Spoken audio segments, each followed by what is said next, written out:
Gas leakage হয়ে একটা ওয়ার্ডে ৬ জন শিশু মারা গেছে। একটু ভাবুন তো, যার সন্তান মারা গেছে তাদের কতটুকু কষ্ট, হাহাকার। মানে একটা মেডিকেলে চিকিৎসা নিয়ে সুস্থ হয়ে বাড়ি ফেরার জন্য মানুষ যায়, অথচ লাশ হয়ে ফিরতে হয় শুধুমাত্র কর্তৃপক্ষের অবহেলার কারণে।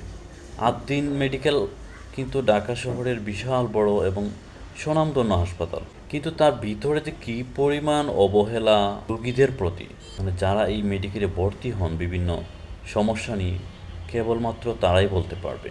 তাদের চিকিৎসা ব্যবস্থা একদিকে ভালো, কিন্তু প্রচুর পরিমাণ অবহেলা করা হয়। কিছুদিন আগে আমাদের এক রিলেটিভ সেই মেডিকেলে ভর্তি হয়েছিলেন। মানে এমন অবস্থা যে কেবিনে ওঠার পর সেই কেবিনে এসিতে প্রবলেম, তাদের পূর্ববর্তী যে রোগী ছিল তারা যাওয়ার পর নোংরা, মানে এমনকি নার্স ডাক্তার তাদের সন্তানকে দেখতে আসে না। এমন পরিস্থিতিতে, খুব ভয়ঙ্কর পরিস্থিতিতে পড়ে আমাদেরকে ফোন কল করেন এবং আমরা নিজেরা সেই হাসপাতালে যেতে বাধ্য হই। আমরা হাসপাতালে যাওয়ার পরও সঠিক চিকিৎসা বা সমস্যার সমাধান দেয়নি যতক্ষণ পর্যন্ত আমরা আমাদের পেশাগত পরিচয় দেই নাই। পাশাপাশি আমরা দেখেছি ওই আশেপাশের ওয়ার্ডগুলোতেও কিন্তু বেশ সমস্যা রয়েছে। অনেক মানুষ কমপ্লেন নিয়ে আসছে, নার্স বলেন, এখানে দায়িত্বরত যারা আছে পাত্তাই দিচ্ছে না। এইভাবে যদি এত বড় একটা মেডিকেল অবহেলার কারণে মানুষকে এই মৃত্যুর মতো অবস্থার মধ্যে ফেলে দেয়, তাহলে আমাদের দেশ কোথায় আছে? আমরা কোথায় নিরাপদ? একটু বলুন তো। একজন সাধারণ মানুষ অসুস্থ হয়ে চিকিৎসা নিয়ে সুস্থ হওয়ার জন্য যেখানে যায়, সেখান থেকে শুধু লাশ নিয়ে ফিরতে হয়। এই সমস্যা কতদিন চলবে আর? দেখুন, কেউ কিন্তু এই মেডিকেল মানে ফ্রিতে চিকিৎসা নিতে যায় না।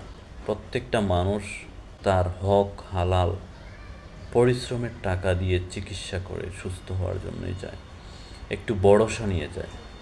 অথচ কর্তৃপক্ষের অবহেলার কারণে দিনের পর দিন বিভিন্ন সময় এই ধরনের দুর্ঘটনাগুলো ঘটে অনেক হাসপাতালগুলোতে। আমরা চাই দয়া করে আপনারা এই সমস্যাগুলো থেকে আমাদেরকে মুক্তি দেন, দায়িত্বশীল হন। বড় বড় প্রতিষ্ঠানগুলোতে আমাদেরকে যেন বিশ্বাস নিয়ে, আত্মবিশ্বাস নিয়ে আমরা যেতে পারি, সুস্থ হয়ে সুন্দরভাবে গড়ে ফিরতে পারে প্রতিটা মানুষ, সেই ব্যবস্থা করুন। সরকারের প্রতি বিনীত অনুরোধ, কর্তৃপক্ষের প্রতি বিনীত অনুরোধ, এই বিষয়গুলোতে আপনাদের গুরুত্ব বাড়াতে হবে। আর কোনো মায়ের বুক যাতে খালি না হয়, অন্য কোনো শিশু যেন এখান থেকে কীভাবে জীবন হারাতে না হয়। আর বর্তমান এই দুর্ঘটনার জন্য আসলেই কারা দায়ী, এর পেছনে কী রয়েছে, সঠিক তদন্ত করা হোক, এটাই আমাদের চাওয়া।